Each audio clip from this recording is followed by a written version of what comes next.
Bali, mali yung orientation dito ng dito 2.684.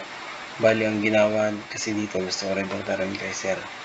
Ang ginagamit kasi dito sa base na to ay yung parang average ng kung ano yung andito at saka yung andito.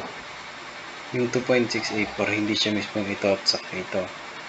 So bali andito sa mura dito sa gitna. Kunin mo muna yung L1. Ang L1 ay yung part na ito. Ito lang, yung L1. Yan yung L1 yan, L1 ito. So, bali ang L1 ay A. Yung bali ng A, which is yung 2.6 less 0.4 column 1.1. Then next, kunin mo yung at distance 0.823. Ano yung length nito? So, that is 2.767. Pag kinuha mo yung L2, L2 is yung kalahati. That's hindi siya kalahati, minus po yung length ng yung column ulit parang sa L1.